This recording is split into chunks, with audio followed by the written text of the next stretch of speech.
ఇదిగో దేవా నా జీవితం ఆపాదమస్తకం నీకంకితం. ఇదిగో దేవా నా జీవితం ఆపాదమస్తకం నీకంకితం. శరణం నీ చరణం, శరణం నీ చరణం, శరణం నీ చరణం, శరణం నీ చరణం.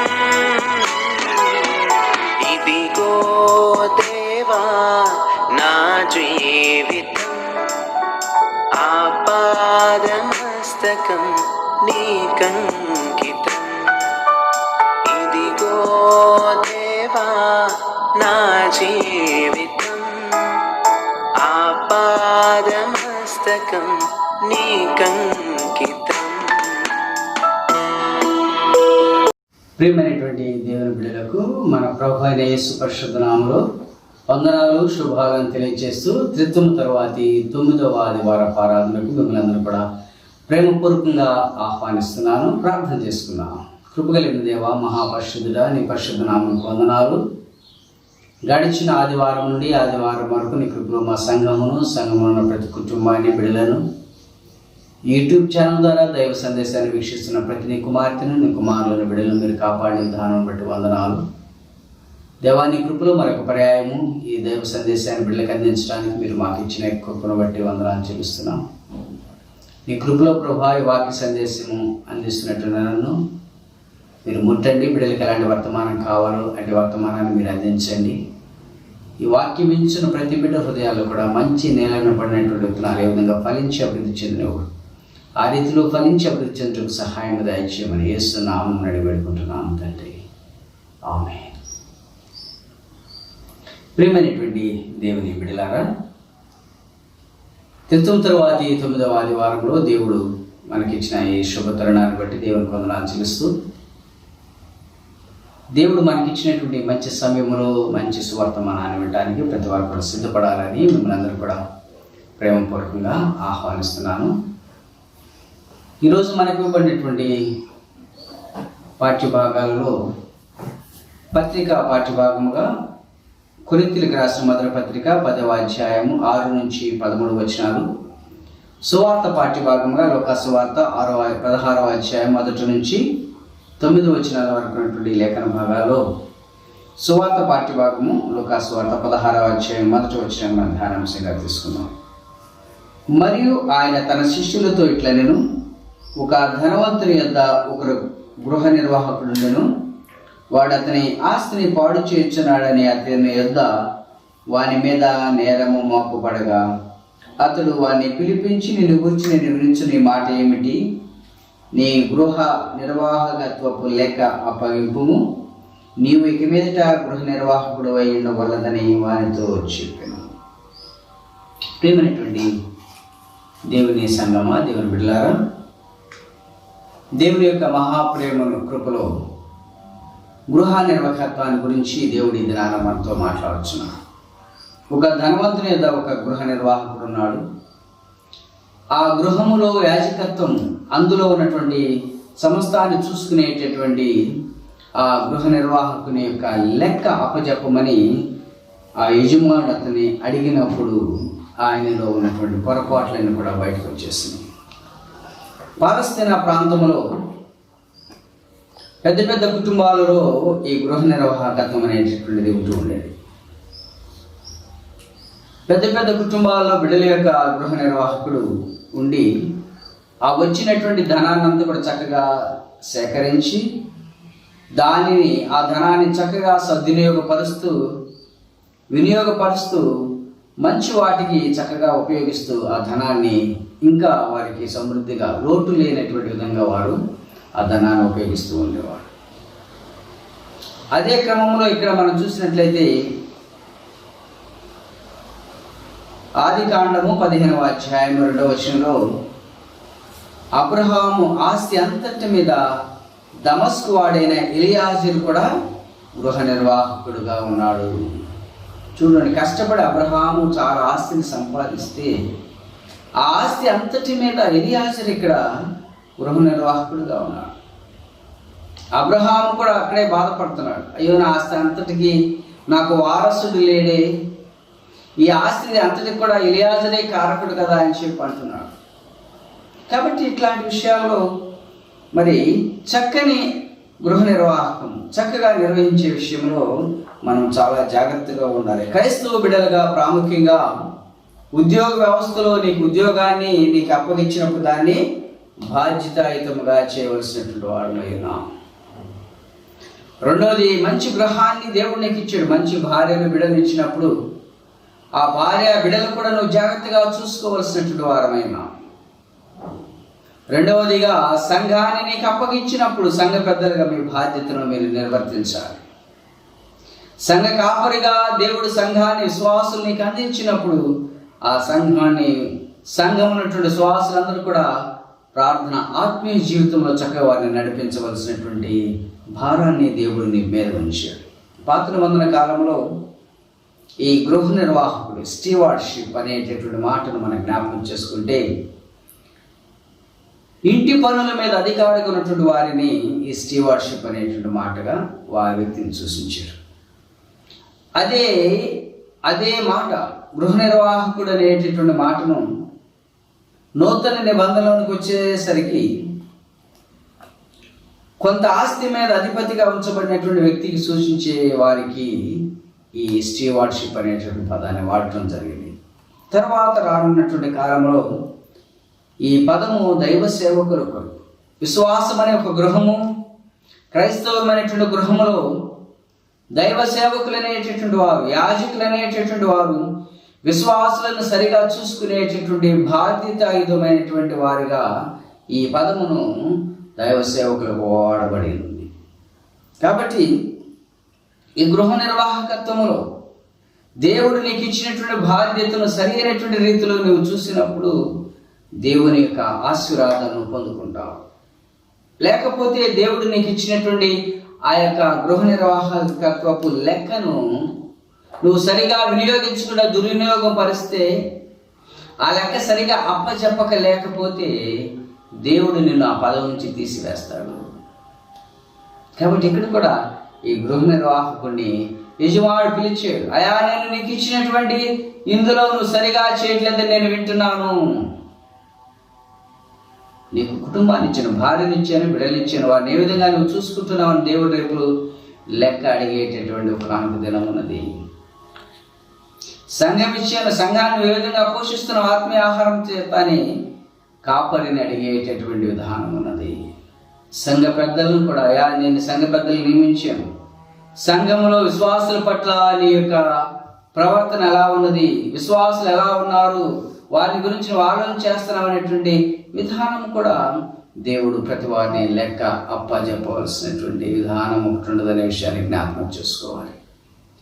కాబట్టి ఇక్కడ దేవుడు దైవ సేవకులనే కాదు, ప్రతి విశ్వాసిని కూడా నువ్వు రెగ్యులర్గా దేవాలయానికి వెళుతున్నావు, దేవుని సన్నిధానంలో ఏమి వాక్యాన్ని నువ్వు విన్నావు, ఏమి నేర్చుకున్నావు అని దాని మీద కూడా నీకు ప్రశ్నించే దినం ఉంది. కాబట్టి ప్రతి విషయంలో నువ్వు ఎలా ఉండాలంటే బాధ్యత కలిగి ఆ యొక్క లెక్కను అప్పచెప్పవలసినటువంటి వారమైన క్రైస్తవులుగా ప్రాముఖ్యంగా దేవుని బిడ్డలుగా దేవుని సన్నిధానానికి వెళుతున్నటువంటి ప్రతి విషయంలో కూడా నీ కుటుంబ విషయంలో లెక్క అప్పచెప్పాలి, సంఘ విషయాల్లో లెక్క అప్పచెప్పాలి, నీ యొక్క ఆత్మీయ విషయంలో విశ్వాస జీవితంలో కూడా దేవుడు నిన్ను లెక్క అడుగుతాడు. ఇంతమంది సేవకులను పంపించి నీకు వాక్యాన్ని అందిస్తే నువ్వు ఆ వాక్యం ద్వారా నీ జీవితంలో ఎలాంటిది సత్ప్రవర్తన కలిగి ఉన్నావు, ఆ వాక్యాన్ని నీ ద్వారా నీ కుటుంబాన్ని నువ్వు రక్షించుకున్నావా లేదా అని యేసు స్వామి లెక్క అడుగుతాడు నేను. అప్పుడు నువ్వేం చెప్తావు? కాబట్టి ఈరోజు ఈ గృహ నిర్వాహకత్వంలో మంచి విషయాలు నువ్వు చక్కని లెక్క అప్పచెప్పవలసినటువంటి వరమైనా. ఇక్కడ మనం చూసినట్లయితే యోసేపు ఆదికాండం 43వ అధ్యాయం 16వ వచనంలో యోసేపు పోతీఫరు, యోసేపు మరి ఇక్కడ ఉన్నటువంటి ఆ యొక్క గృహంలో కూడా యోసేపు కూడా లెక్క అప్పచెప్పాల్సినటువంటి వారైనా. ఐగుప్తులో ఉన్నటువంటి ఫతీఫర్ ఇంటిలో హెబ్రీడ్ అయినటువంటి యోసేపు ఎలా ఉన్నాడంటే విచారణకర్తగా ఉన్నాడు. తన ఇంటి అంతటి మీదను తన ఆస్తి అంతటి మీదను కూడా యోసేపును అక్కడ లెక్క అప్పచెప్పేటటువంటి అధికారిగా దేవుడు ఏర్పాటు చేసుకున్నాడు. అలాంటి సమయంలో యోసేపు చాలా జాగ్రత్తగా ఆ లెక్క అప్పచెప్పే విషయంలో చాలా జాగ్రత్తగా ఉండి చేస్తున్నాడు. తనకు ఏది అప్పచెప్పాడు అంతవరకే చేశాడు. తనకు మించినటువంటి పని చేయడానికి యోసేపు ఇష్టపడలేదు. కాబట్టి దేవుడిచ్చినటువంటి ఆ లెక్కలో, దేవుడిచ్చినటువంటి ఆ యొక్క విషయాల్లో మనము చాలా జాగ్రత్తగా ఉండాలని దిన పాఠ్యభాగంలో మనకి వాక్యము తెలియచేయుచుంది. కాబట్టి ఇక్కడ అన్యాయపడినటువంటి శిలి వలన అన్యాయస్తుడైనటువంటి గృహ నిర్వాహకుడని అతడికి పేరు ఇచ్చింది. లూకాసు వార్త 16:8 అన్యాయస్తుడైన గృహ నిర్వాహకుడు యుక్తిగా నడుచుకుని వాని యజమానుడు వారిని మెచ్చుకుని. చాలా యుక్తిగా నడుచుకున్నాడు, చాలా తెలివిగా ప్రవర్తించాడు. నాకు ఉద్యోగం తీసేస్తున్నాడని చెప్పినప్పుడు అతడు యుక్తిగా నేర్చుకున్నాడు. కాబట్టి ఇక్కడ మంచి గృహ నిర్వాహకుడుగా ఉన్నట్లయితే అలాంటి యుక్తిగా నడవలసినటువంటి పని లేదు. మంచి గృహ నిర్వాహకత్వం దేవుడిచ్చినటువంటి ప్రతి పనిలో నమ్మకముగా, ఉద్యోగ విషయం కావచ్చు, వ్యాపారంలో, వ్యవసాయంలో, ప్రతి విషయాల్లో కూడా దేవుడు నీకు అనుగ్రహించేటువంటి దానిలో లెక్క విషయాల్లో చాలా పర్ఫెక్ట్గా ఉన్నప్పుడు దేవుడు నిన్ను అనేకమైనటువంటి వాటి మీద నీకు లెక్కను దేవుడు అనుగ్రహిస్తూ ఉంటాడు. కాబట్టి ఈ గృహ నిర్వాహకుడు అన్యాయస్తుడిగా ఉన్నాడు కాబట్టి దేవుడు అతని పనిలో నుంచి తీసివేశాడు. అలాగే నీవు చేస్తున్న ప్రతి పనిలో కూడా నువ్వు అన్యాయస్తుడిగా ఉన్నప్పుడు సమయాన్ని దేవుడు నీకు ఇస్తాడు. ఇంకా మారతాడేమో, న్యాయస్తుడిగా ఉంటాడేమో, క్రమముగా జీవిస్తాడేమో, దేవునికి భయపడతాడేమో అని చెప్పి దేవుడు నీకు సమయం ఇస్తాడు. ఇంకా ఆ సమయం ఇచ్చిన కొలది నీ ప్రతి విషయాల్లో అన్యాయముగా నువ్వు ప్రవర్తిస్తే, అక్రమముగా ప్రవర్తిస్తే, దొంగ లెక్క వేస్తే దేవుడు తప్పనిసరిగా నీకు కానుక దినాన తీర్పు తీర్చేటటువంటి దినం, పనిష్మెంట్ ఉంటుంది. దేవునికి తెలుసు, ఎవరూ చూడట్లేదని నువ్వు అనుకోవచ్చు, కానీ దేవుడు సమస్తాన్ని చూస్తున్నాడనే విషయాన్ని ఇక్కడ మనం జ్ఞాపకం చేసుకోవాల్సినటువంటి వారమైనా. కాబట్టి దేవుడిచ్చినటువంటి గృహ నిర్వాహకత్వంలో మంచిదైనటువంటి వాటిని చేయాలి. పత్రిక పాఠ్యభాగంలో మనం చూసినట్లయితే కొరింథీయులకు రాసిన మొదటి పత్రిక 10వ అధ్యాయము 6-13 భాగంలో 6వ వచనం, వారు ఆశించిన ప్రకారము మనము చెడ్డ వాటిని ఆశింపకుండానట్లు ఈ సంగతులు మనకు దృష్టాంతరముగాను. చెడ్డవాటిని అన్యాయంగా ఎప్పుడైతే నువ్వు లెక్క రాస్తున్నావో చెడ్డదాన్ని నువ్వు ఆశించినట్లే గృహ నిర్వాహకుడుగా దేవుడిని ఏర్పాటు చేసినప్పుడు నువ్వు చెడ్డవాటిని ఆశిస్తున్నావు అంటే దొంగ లెక్కలు రాస్తున్నావు. నువ్వు గొప్ప ఉన్నత స్థితిలో గెలుగుతున్నావంటే మరి నీ యొక్క ప్రవర్తన, నీ ఆలోచన కూడా మారుతుందనే విషయంలో నువ్వు జ్ఞాపకం చేసుకోవాల్సినటువంటి వారమైనా. కాబట్టి దేవుడి దినాన సంఘ పరిచర్యలో, కుటుంబ పరిచర్యలో, ఉద్యోగ వ్యవస్థలో, వ్యవసాయంలో, ప్రతి విషయాల్లో కూడా దేవుడు నీకు మంచి స్టీవార్షిప్ ఇచ్చాడు, మంచి గృహ నిర్వాహకత్వాన్ని ఇచ్చాడు. కాబట్టి దాన్ని సరిగా నువ్వు నిర్వర్తించాలి. సరిగా నిర్వర్తించినప్పుడు దేవుడు అంటాడు, బలా నమ్మకమైన మంచి దాసుడా అని దేవుడు చెప్తాడు. సరిగా నిర్వర్తించలేకపోయినప్పుడు ఓనా చెడ్డ దాసులని దేవుడు నిన్ను తీర్పు తీరుస్తాడు. కాబట్టి ప్రతి విషయాల్లో మంచి దాసుడుగాను, మంచి గృహ నిర్వాహకుడుగాను ఉన్నట్లయితే దేవునికి మంచి పేరు వస్తుంది, నీకు నీ కుటుంబానికి కూడా మంచి పేరు తెచ్చి పెట్టినటువంటి వాడు అవుతావు. కాబట్టి గృహ నిర్వాహకత్వంలో దేవుడు నీకు ఇచ్చినటువంటి కొంతమంది మీద ఆ యొక్క గృహంలో, క్రైస్తవ గృహం కావచ్చు, ఉద్యోగ గృహం కావచ్చు, వ్యవసాయ గృహం కావచ్చు, వ్యాపార గృహం కావచ్చు, సంఘం అనే గృహం కావచ్చు, ప్రతి విషయాల్లో కూడా నువ్వు ఎలా ఉండాలంటే నమ్మకముగా నువ్వు ప్రవర్తించాలి, నమ్మకముగా నువ్వు పనిచేయాలి. నమ్మకముగానే ఉన్నప్పుడు దేవుడు తప్పనిసరిగా నీ నమ్మకత్వాన్ని దేవుడు ఆశీర్వదిస్తాడు. నీ నమ్మకత్వాన్ని దేవుడు బహుగా మరి దీవిస్తూ ఉంటాడు. కాబట్టి ఇక్కడ మనం చూసినట్లయితే ఒక గృహ నిర్వాహకుడు కూడా ఇక్కడ మరి సువార్త పాఠ్యభాగం యేసు ప్రభువారు మనకి చక్కని ఉపమానాలు చెబుతున్నటువంటి క్రమంలో ఇక్కడ మరొక ఉపమానాన్ని మనం జ్ఞాపకం చేసుకోవచ్చు.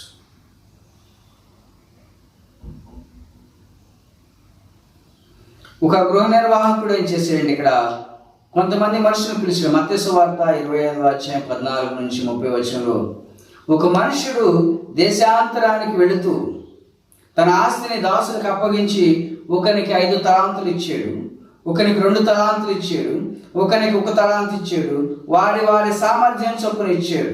బహుకాలమైన తర్వాత ఆ యొక్క యజమానుడు తిరిగి వచ్చినప్పుడు వారిని అందరూ పిలిచాడు. అయ్యా, నీకు నేను 5 తలాంతులు ఇచ్చాను కదా, నువ్వేం చేసేవని.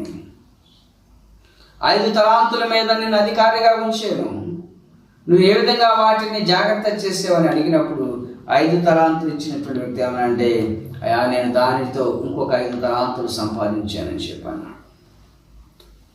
యజమానుడు బడా నమ్మకమైన మంచి దాసుడు. అంటే అతని యొక్క గృహ నిర్వాహకత్వంలో చక్కగా కష్టపడినాడు కాబట్టి 5 తలాంతులు సంపాదించుకోగలిగాడు.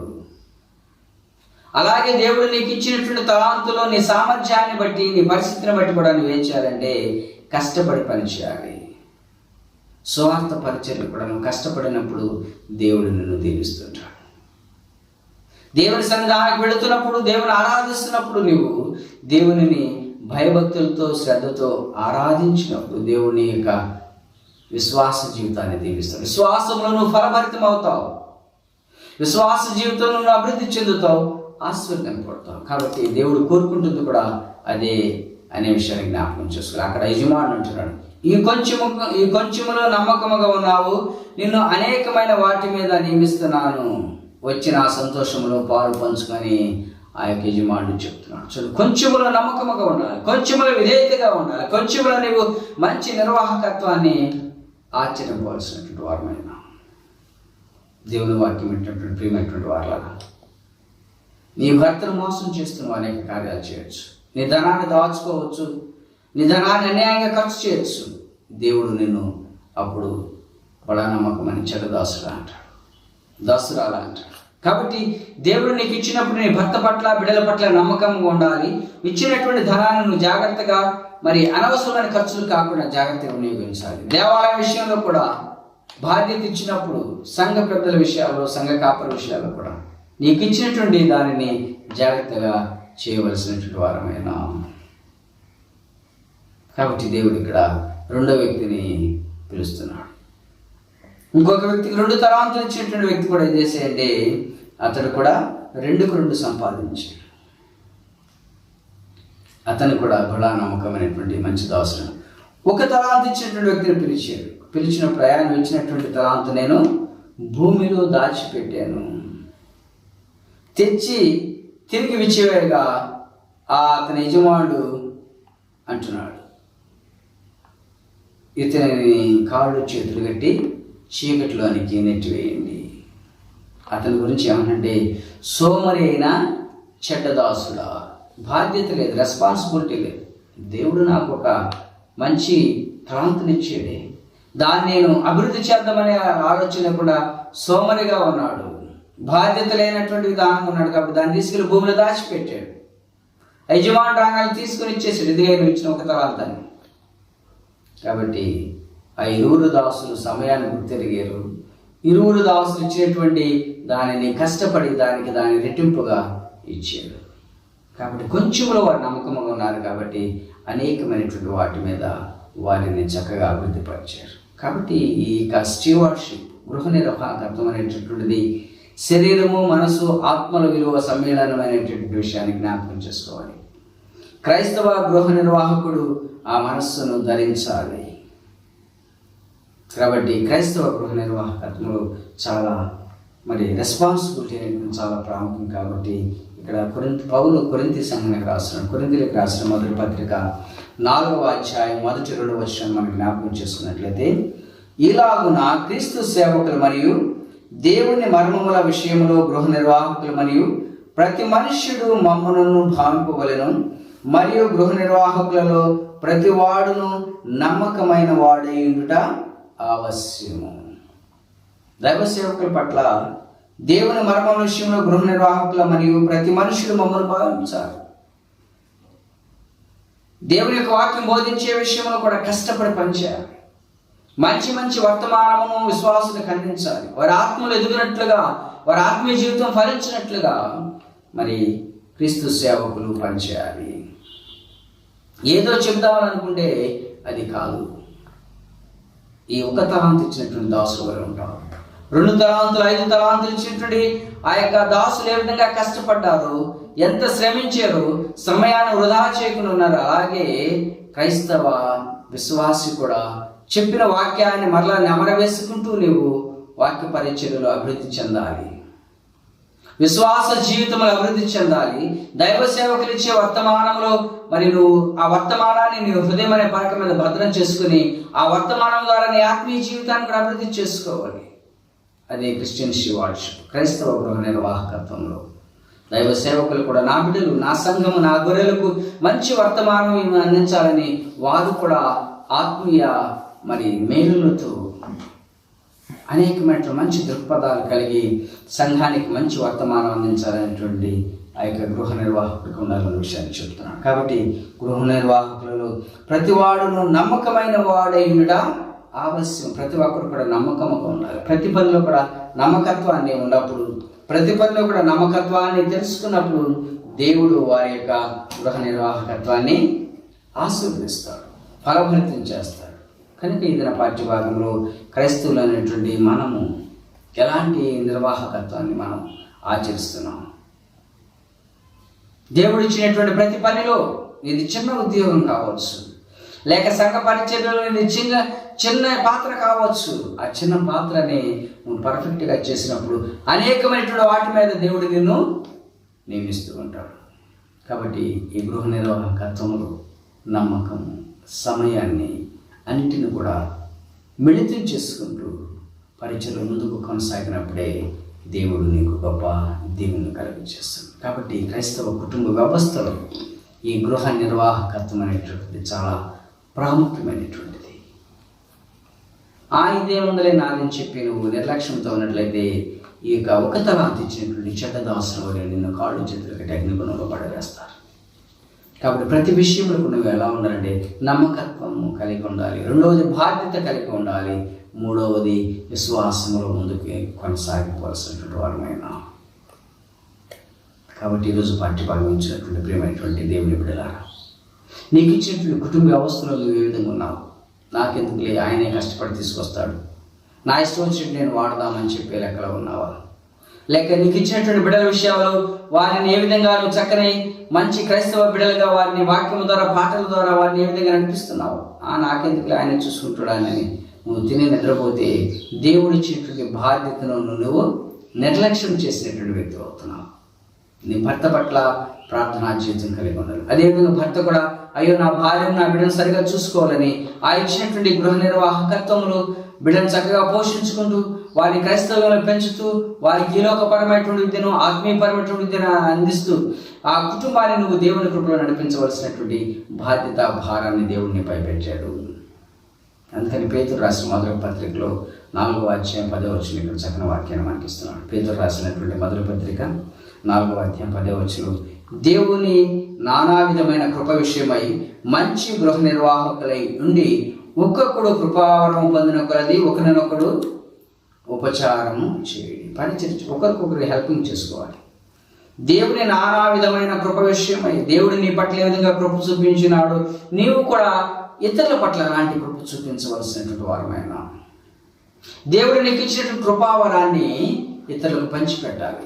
అది ఆ కృపావరం ఏ విధంగా డెవలప్ అవుతుందనే విషయంలో నువ్వు జ్ఞాపకం చేసుకో. దాన్ని అభివృద్ధి చెందడానికి, అభివృద్ధి చేయడానికి నువ్వు ప్రయత్నం చేయాలి.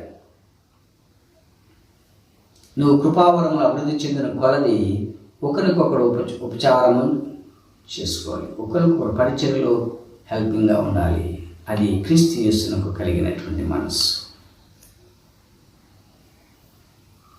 కాబట్టి ఈ గృహ నిర్వాహకత్వంలో నీ యొక్క పరిస్థితిని జ్ఞాపకం చేసుకుంటూ దేవుడు నాకు ఇలాంటి స్థితి ఇచ్చాడని దేవునికి కృతజ్ఞతాస్తుతులు చెల్లిస్తూ ఆయనకు మహింపరిచేవారిలాగా అనేక మంది దేవుని ఎరగినటువంటి వారందరూ కూడా నీ యొక్క గృహ నిర్వాహకత్వంలో, సంఘ నిర్వాహకత్వంలో కూడా మంచి పేరు, బడా నమ్మకమైన మంచి దాసుగా నేర్పించుకునే విధంగా నీ ప్రవర్తన ఉండాలని మీకు నేను ఈ వాక్యం ద్వారా మనవి చేస్తున్నాను. చివరిగా తీతుకు రాసిన పత్రిక 1వ అధ్యాయం 7వ వచనంలో, ఎందుకనగా అధ్యక్షుడు దేవుని గృహ నిర్వాహకుని వలె నిందారహితుడై ఉండవలెను. ఎలాంటి నింద కలిగిన వ్యక్తిలాగా ఉండకూడదు, నిందారహితుడుగా ఉండాలి అధ్యక్షుడైనటువంటి వాడు. ఇక్కడ మరి గృహ నిర్వాహకుడి మీద నింద వచ్చింది.